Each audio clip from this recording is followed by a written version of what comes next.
नाज़रीन अस्सलाम वालेकुम। इनसाइड न्यूज़ के नए प्रोग्राम के साथ मैं हूं इब्राहिम राजा और आज हम आपको सुप्रीम कोर्ट के हंगामी फैसले, शहबाज शरीफ की नाअहली, चीफ जस्टिस साहब को मुअत्तल करने के एक नए एडवेंचर जिसको अब एक मिस एडवेंचर में बदल दिया गया, army chief general Asim Munir के एक हसास नोयत के फैसले, चीफ जस्टिस साहब के चैम्बर में 7 मिनट तक पैदा होने वाली एक इंतहाई गैर मामूली सूरत हाल, ISI के एक आला ऑफिसर के मुतल्लिक आज के दिन में होने वाले एक हैरानकुन नोयत के इंकशाफ, एक ऐसा इंकशाफ जिसको पाकिस्तान के पूरे मीडिया ने सेंसर कर दिया। ये एक ऐसे ऑफिसर हैं जो कि इस वक्त ISI के एक हाजिर सर्विस ऑफिशियल हैं। इनके मुतल्लिक किस नोयत का इंकशाफ हुआ, ये इंकशाफ आपके सामने रखते हैं।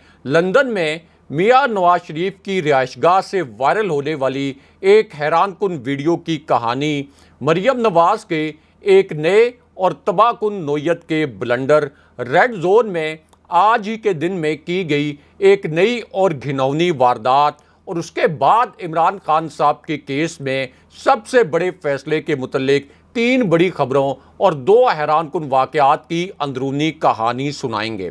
सबसे पहले आपको इमरान खान साहब के मुतल्लिक जो सबसे बड़ा केस है, इसमें सबसे बड़े फैसले से आगाह करते हैं।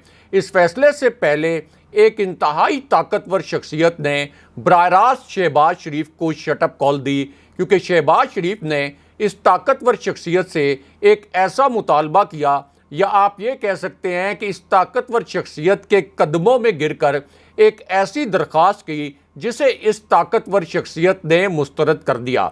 इसी ताकतवर शख्सियत का नाम भी आपके सामने रखते हैं और साथ ही आपको ये भी बताते हैं कि शहबाज शरीफ को ये शटअप कॉल क्यों दी गई, ये मौका क्या था और 7 मिनट तक किस किस्म की इंतहाई गैर मामूली सूरत हाल पैदा हुई। ये आज होने वाली जो एक हैपनिंग है, इससे बराह रास्त ये वाक़या जुड़ा हुआ है। तो मामला ये है कि शहबाज शरीफ ने इस ताकतवर तरीन शख्सियत को अपने पास बुलाया। उसके बाद इसी शख्सियत से इमरान खान साहब के मुतल्लिक और बुशरा बीबी साहिबा के मुतल्लिक एक मुतालबा किया। अब ये एक ऐसा मुतालबा था जिसको सुनकर ये ताकतवर शख्सियत हैरान रह गई कि शहबाज शरीफ ने मुझे अपॉइंट तो किया, शहबाज शरीफ ने मेरी तकर्री तो की, मेरी तकर्री की बराह रास्त जो मंजूरी है ये मियां नवाज शरीफ ने लंदन से दी और शहबाज शरीफ ने लंदन में ही मियां नवाज शरीफ से इस आला तरीन सतह की तकर्री के लिए मशावरत की थी। लेकिन उसके बावजूद ये शख्सियत हैरान परेशान रह गई कि शहबाज शरीफ ने अचानक किस किस्म का गैर आइनी और गैर कानूनी मुतालबा इमरान खान साहब के मुतल्लिक और बुशरा बीबी साहिबा के मुतल्लिक इसी शख्सियत के सामने रख दिया।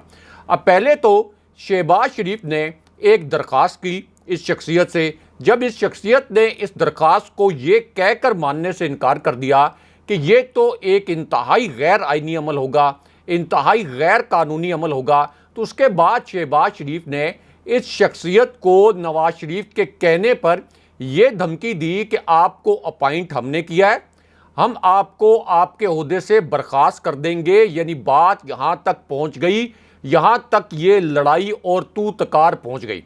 शहबाज शरीफ ने बराह रास्त ये कहा कि मैंने नवाज शरीफ से मशवरा कर लिया है और नवाज शरीफ ने मुझे ये गो अहेड दे दिया है कि अगर हमारी बात ना मानी गई तो फिर हम आपको बरतरफ कर देंगे, हमारे पास इसके सिवा कोई और चारा नहीं है। अब ये बात सुनकर ये जो ताकतवर शख्सियत है उसने कहा कि अगर आप मुझे ओहदे से हटाना चाहते हैं ये आपकी मर्ज़ी है, लेकिन मैं इतना बड़ा गैर कानूनी काम नहीं कर सकता क्योंकि बाद में मुझे इसके नताइज भुगतना पड़ सकते हैं। अब शहबाज शरीफ की ये जो ख्वाहिश थी, जब इसको रद्द किया गया तो शहबाज शरीफ ने मियां नवाज शरीफ से मशावरत की और मियां नवाज शरीफ से ये कहा कि ये शख्सियत जनाब बड़े भाई साहब ये तो डट गई है, आपने तो कहा था कि इसकी तकर्री करें, ये हमारे तमाम जो सियासी मुतालबात हैं ये तमाम सियासी मुतालबात ये शख्सियत पूरे करेगी, हमारे सियासी मुखालफिन को इंतकाम का निशाना बनाएगी। लेकिन ये शख्सियत तो हमारी पहली बात से ही मानने से इनकारी है और ये तो डट गई है कि मैं किसी सूरत आपकी बात नहीं मानूंगा। अब उसके बाद नवाज शरीफ ने कहा कि ठीक है, मेरी मंजूरी है, इसको आप इसके ओहदे से हटाएं। शहबाज शरीफ ने दोबारा ये पूछा नवाज शरीफ से कि अगर इस शख्सियत को इसके ओहदे से हटाया भाईजान, तो ये एक बहुत बड़ा मैस क्रिएट हो जाएगा, मीडिया की बहुत बड़ी बड़ी हेडलाइंस बनेगी और हमारे लिए एक बहुत बड़ी मुसीबत खड़ी हो सकती है। लेकिन उसके बावजूद नवाज शरीफ ने कहा कि नहीं, आप इस शख्सियत को इसके ओहदे से हटाएं।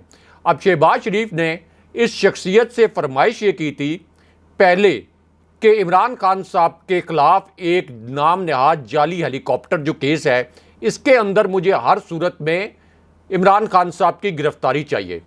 अब इस शख्सियत ने इमरान खान साहब को के मुतल्लिक ये जो जाली केस है, इस केस के मुतल्लिक शहबाज शरीफ को बताया कि हमने अच्छी तरह से छानबीन कर लिया है, इस केस में किसी भी सूरत इमरान खान साहब के ख़िलाफ़ शवाहिद मौजूद नहीं है। इमरान खान साहब की गिरफ़्तारी तो दूर की बात है, ये पहली समाअत के अंदर इमरान खान साहब का ये जो केस है ये स्ट्राइक डाउन हो जाएगा।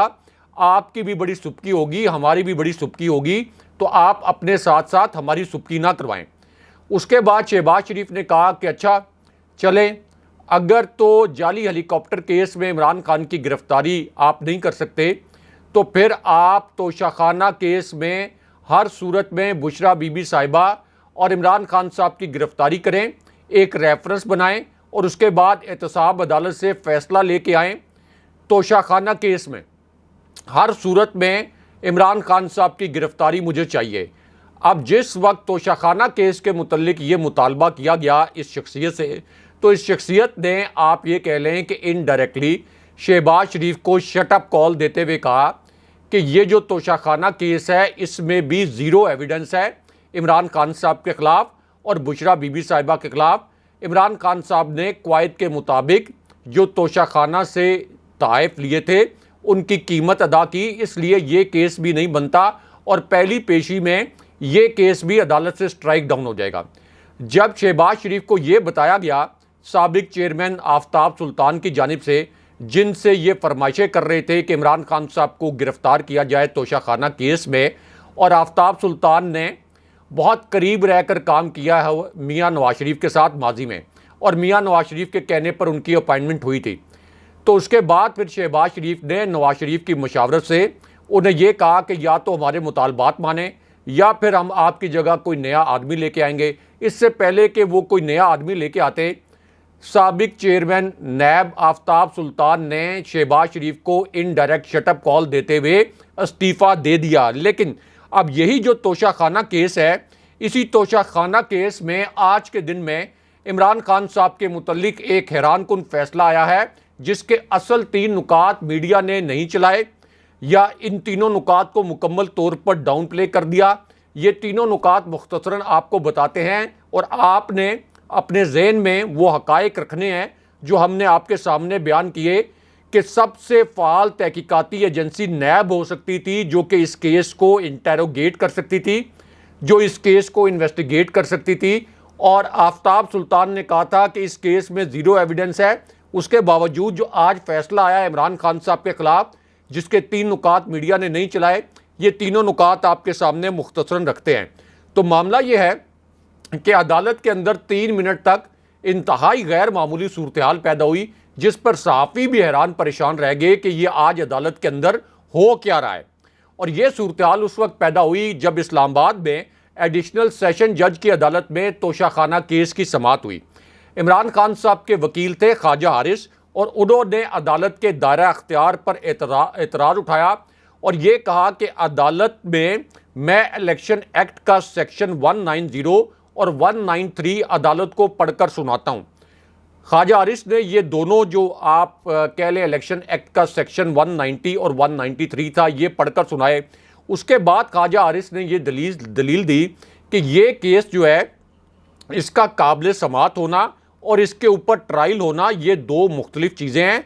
अगर सेक्शन 190 के तहत केस भेजा जाए तो तब सेशन अदालत जो है ये केस सुन सकती है। अब उसके बाद अदालत में एक बड़ी गैर मामूली सूरत हाल पैदा हो गई, और ये सूरत हाल उस वक्त पैदा हुई जब ख्वाजा हारिस ने ये दलील दी कि इमरान खान साहब के ख़िलाफ़ शिकायत इलेक्शन एक्ट 2017 के तहत दायर की गई। इलेक्शन एक्ट के तहत दरख्वास्त गुजार 120 दिनों के अंदर इलेक्शन दायर करने का अहल होता है। जब 4 माह का ये टाइम फ्रेम गुजर जाए तो उसके बाद तो दरखास्त ही दायर नहीं की जा सकती। अव्वल तो ये बोगस केस है, और बोगस केस भी दायर करना हो तो उसके लिए 120 दिन की विंडो होती है। इमरान खान साहब के खिलाफ ये जो शिकायत दर्ज की गई अचानक, ये 120 दिन के अंदर दायर नहीं की गई, और इस तरह से मुखालिफ वकील को और जज साहब को ख्वाजा हारिस ने मुकम्मल तौर पर लाजवाब कर दिया। अब इसके बाद वहाँ जो मौजूद तमाम सहाफ़ी थे जो कि अदालतों के मामलात कवर करते हैं, कानूनी मामलात को जानते भी हैं, उन सब का ये ख्याल था कि अब इमरान खान साहब की जो दोनों दरखास्तें हैं ये मंजूर कर ली जाएंगी। अदालत ने इन दोनों दरखास्तों पर फैसला महफूज किया, लेकिन उसके बाद जो फैसला सुनाया गया उसको सुनकर सब हक्का बक्का रह गए, क्योंकि सेशन अदालत ने अब ये फैसला सुनाया कि इमरान खान साहब पर तोशाखाना केस में 10 मई को हर सूरत में फर्द जुर्म आयद होगी और इमरान खान साहब खुद अदालत में पेश हों। ये है हमारा अदालती निज़ाम, चीफ जस्टिस बंदयाल साहब। और फिर आप पूछते हैं कि पाकिस्तान का अदालती निज़ाम दुनिया में 136वें नंबर पर क्यों है।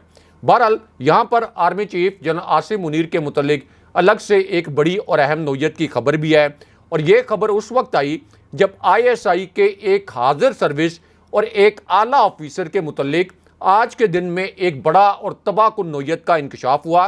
और ये एक ऐसा इंकशाफ है जिसके मुतल्लिक आप कह सकते हैं कि मीडिया के पर जलना शुरू हो गए। जैसे ये इंकशाफ किया गया, मीडिया ने इस इंकशाफ से मुतल्लिक तमाम नुकात को मुकम्मल तौर पर सेंसर कर दिया। इस हवाले से किसी किस्म की खबर किसी भी चैनल ने नहीं चलाई, लेकिन हम आपको बताते हैं कि ISI के इस आला ऑफिसर जो कि एक हाजिर सर्विस ऑफिसर हैं, इनके मुतल्लिक क्या इंकशाफ किया गया और आखिर मीडिया के क्यों पर जलना शुरू हो गए। इस इंकशाफ में ऐसी क्या बात थी जिसकी ताब मीडिया नहीं ला सका, और किसी एक चैनल ने इस इंकशाफ के मुतल्लिक एक नुक्ता भी नहीं चलाया। लेकिन हम आपको बताते हैं कि इस इंकशाफ के 3 नुकात क्या थे। अब ये जो इंकशाफ है, इसका पहला हिस्सा जनरल फैज़ हमीद के मुतल्लिक था। जनरल फैज़ हमीद का 10 दिसंबर 2022 फौज में आखिरी दिन था। अप्रैल 2023 में उनकी रिटायरमेंट ड्यू थी, लेकिन नए आर्मी चीफ की तकर्री के बाद उन्होंने अर्ली रिटायरमेंट ले ली थी। अब जनरल फैज़ हमीद पर अचानक 3 मशकूक अफराद ने वार किया। ये तीनों अफराद ऐसे हैं जिनकी आइडेंटिटी को खुफिया रखा गया, यानी इनकी शनाख्त को जानबूझकर छुपाया गया ताकि ये ना पता चले कि जनरल फैज़ हमीद पर अचानक इतना घिनौना नौयत का वार किसने किया। अब बाद में पता ये चला कि ये जो तीनों अफराद हैं बहुत मशकूक, जिनकी आइडेंटिटी को उस वक्त शो नहीं किया गया था, इनकी मास्टरमाइंड तो मरियम नवाज़ निकली, क्योंकि मरियम नवाज़ ने जनरल फैज़ हमीद के खिलाफ कैंपेन चलाई थी। मरियम नवाज़ ने यह कहा कि जनरल फैज़ हमीद का कोर्ट मार्शल होना चाहिए। उसके बाद ये तीनों मशकूक अफराद एक्टिव हुए। इन तीनों अफराद की शनाख्त को जानबूझकर पहले खुफिया रखा गया, लेकिन बाद में पता ये चला कि ये जो तीनों अफराद हैं इनका ताल्लुक जनरल फैज़ हमीद के अपने आबाई इलाके चकवाल से निकला। अब ये जो तीनों मशकूक अफराद हैं, इन्होंने खामोशी से चोरी छुपे मरियम नवाज़ के कहने पर जनरल फैज़ हमीद के खिलाफ एक एक्शन करने की कोशिश की। इन्होंने नैब रावलपिंडी में जनरल फैज़ हमीद के खिलाफ एक रेफरेंस दायर करने की कोशिश की, और उस रेफरेंस में ये इल्ज़ाम लगाया गया कि जनरल फैज़ हमीद ने आमदन से ज़ायद असासे बनाए, इसलिए जनरल फैज़ हमीद के खिलाफ नैब कार्रवाई करे। अब ये जो दरख्वास्त थी, इसके जो आप ये कह लें कि ये जो 3 मशकूक अफराद थे जो इस दरख्वास्त के पीछे थे, इनकी शनाख्त को चूँकि छुपाया गया था, पहले मीडिया पर नहीं लाया गया था, अब तो इनकी शनाख्त भी हो गई है। तो बहरहाल नैब ने इनिशली इस शिकायत की जांच पड़ताल की, और उसके बाद चूँकि शिकायत के अंदर कोई ज़्यादा जान नहीं थी, कोई शवाहिद नहीं थे, इसलिए इस शिकायत को वापस भिजवा दिया गया। नैब के हेडक्वार्टर्स में ये शिकायत आ गई। कोई आप ये कह सकते हैं कि जनरल फैज़ हमीद के खिलाफ कार्रवाई तो शुरू नहीं हुई, लेकिन इन 3 अफराद को एक्टिव ज़रूर किया गया। अब यही जो जनरल फैज़ हमीद हैं, इनके मुतल्लिक आज के दिन में एक बड़ा और आप कह लें कि हसास नौयत का इंकशाफ किया गया है, क्योंकि नून लीग के एक सहाफ़ी हैं जो नून लीग के बहुत करीब समझे जाते हैं। सहाफ़ी से ज़्यादा आप ये कह लें कि नून लीग के सोशल मीडिया सेल के कारकुन समझे जाते हैं।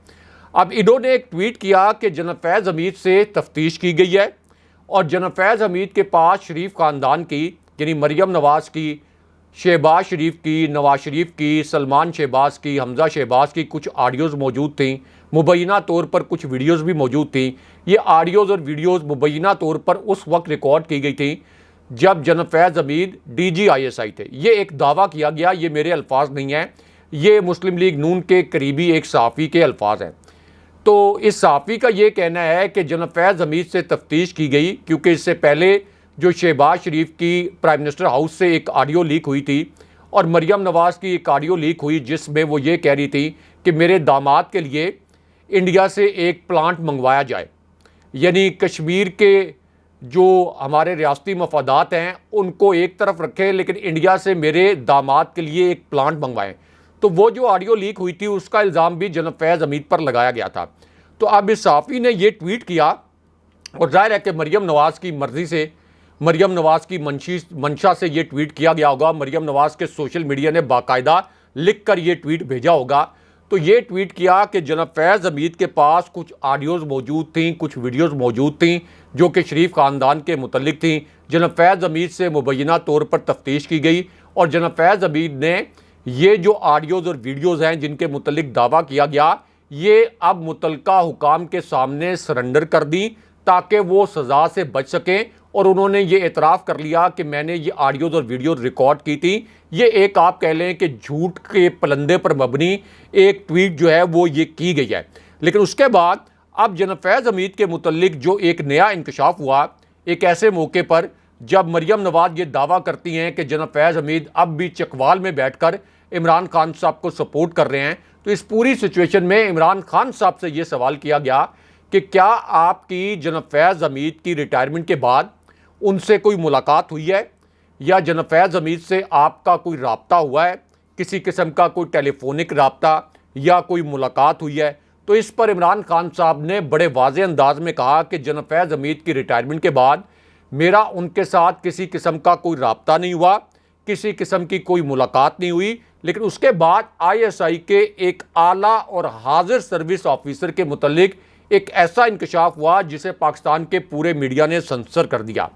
इमरान खान साहब ने इस इंकशाफ में ये अल्फाज इस्तेमाल किए कि असल में ISI के इसी आला ऑफिसर ने मुझे गोली मरवाई, मुझ पर जो कातलाना हमला हुआ था उसमें ISI के ये ऑफिसर बराह रास्त मुलव्विस थे। पूरे हमले की मंसूबाबंदी इसी एक आला ऑफिसर ने की। ये इमरान खान साहब के अल्फाज थे। और उसके बाद इमरान खान साहब ने कहा कि मेरे पास शवाहिद मौजूद हैं कि मुझ पर जो कातलाना हमला हुआ, मेरे कंटेनर पर जो गोलियां बरसाई गई, ये पूरा प्लान जो है ये ISI के इन्हीं ऑफिसर ने बनाया था। उसके बाद खान साहब ने यह भी इंकशाफ किया कि आज़म सवाती और शहबाज गिल को जिस तरीके से अगवा किया गया था, जिस तरीके से उन पर बाद में तशद्दुद किया गया, उसमें भी यही अफसर मुलव्विस थे।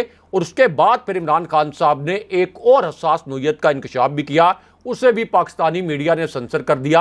हालांकि इस्लामाबाद हाई कोर्ट ये ऑर्डर दे चुका है कि इमरान खान साहब की तकरीर और इमरान खान साहब की प्रेस कॉन्फ्रेंस नशर करने पर कोई पाबंदी नहीं है, लेकिन मीडिया के पर जलना शुरू हो जाते हैं जैसे इमरान खान साहब कोई हसास नोयत का इंकशाफ करते हैं।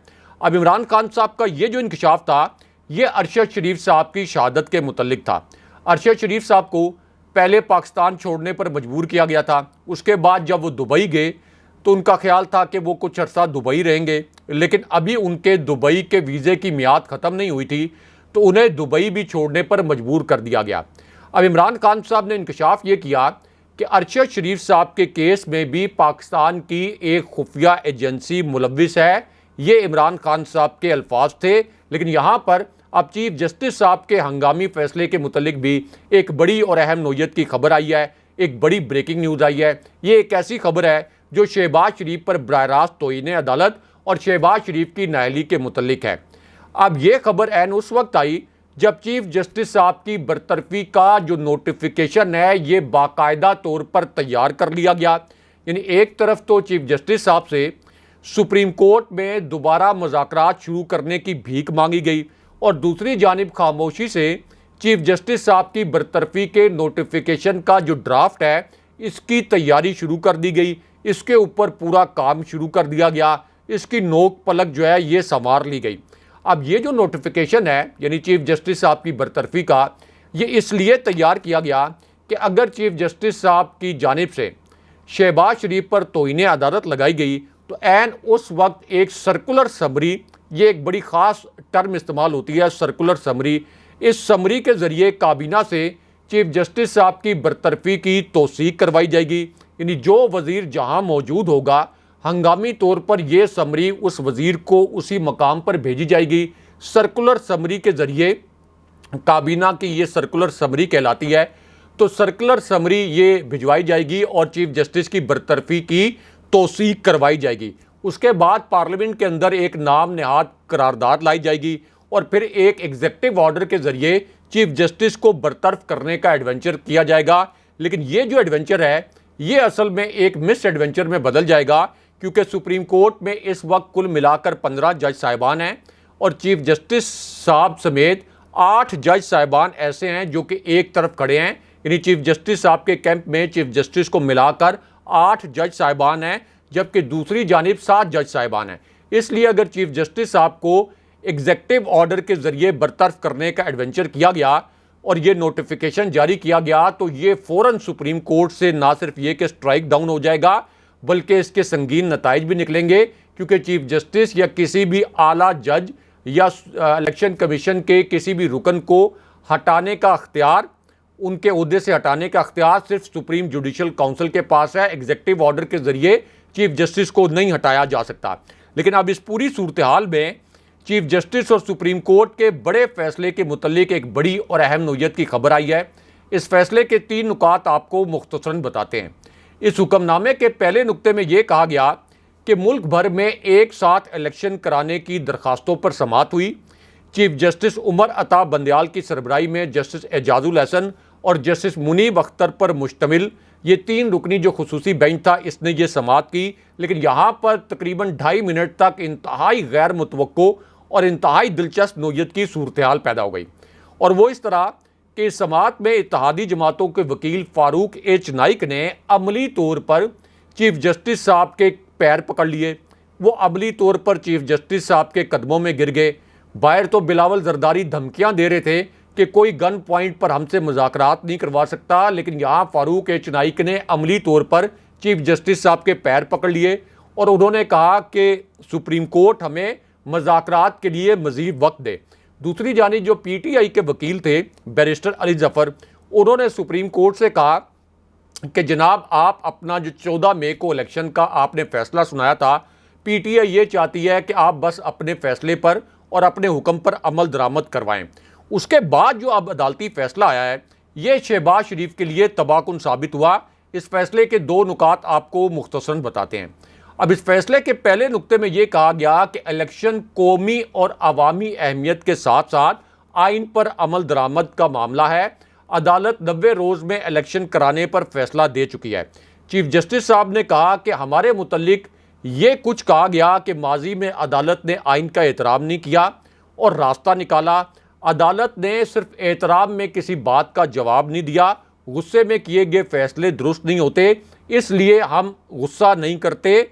हमारी और असेंबली में होने वाली गुफ्तगू का जायज़ा लें, जो बात यहाँ हो रही है उसका लेवल देखें। यानी असेंबली में तो आप शेर होते हैं, लेकिन यहाँ सुप्रीम कोर्ट में हमारे सामने आप ढेर हो जाते हैं और यहाँ पर आप भीगी बिल्ली बन जाते हैं। उसके बाद चीफ जस्टिस साहब ने कहा कि कल रात टीवी पर दोनों फ्रीकैन का मौक़िफ़ सुना, मुज़ाकरात नाकाम हुए तो अदालत 14 मई के फैसले को लेकर बैठी नहीं रहेगी। लेकिन उसके बाद फिर चीफ जस्टिस साहब ने वो इख्तितामी जुमला कहा जो कि शहबाज शरीफ के लिए तबाहकुन साबित हुआ। चीफ जस्टिस साहब ने इस जुमले में ये कहा कि अब तक की समातों और हुक्मनामों से ये जो इलेक्शन का मसला है ये हल नहीं हो रहा, लेकिन अब हम एक ऐसा हुक्मनामा जारी करेंगे जिससे ये मसला यकीनन हल हो जाएगा। अब तक तो ये मसला हल नहीं हुआ, लेकिन अब जो हम हुक्म जारी कर रहे हैं इससे ये मसला यकीनन हल हो जाएगा। यानी अब वाज़े तौर पर बताया जाएगा कि या तो हुकूमत अदालती फैसले पर अमल करे या कौमी असम्बली और सूबाई असम्बलियों के एक दिन इलेक्शन की तारीख पर हुकूमत PTI के साथ इत्तफाक़ राय पैदा करे, वरना शहबाज शरीफ पर तौहीन अदालत लगेगी। यूसुफ रज़ा गिलानी की तरह उन्हें अदालत में 30-35 सेकंड तक खड़े रहने की सज़ा मिलेगी और वो एक टर्म के लिए यानी 5 साल के लिए नाअहल हो जाएंगे। और अब इस मौके पर एतजाज़ अहसन का मैं स्टेटमेंट सुन रहा था। उन्होंने कहा कि अल्टीमेटली ये मामला शहबाज शरीफ की नाअहली की जानिब जाएगा और अगर शहबाज शरीफ ने चीफ जस्टिस को बरतरफ करने का एडवेंचर किया तो फिर शहबाज शरीफ ताहयात नाअहल भी हो सकते हैं। अगले प्रोग्राम तक के लिए खुदा हाफिज़।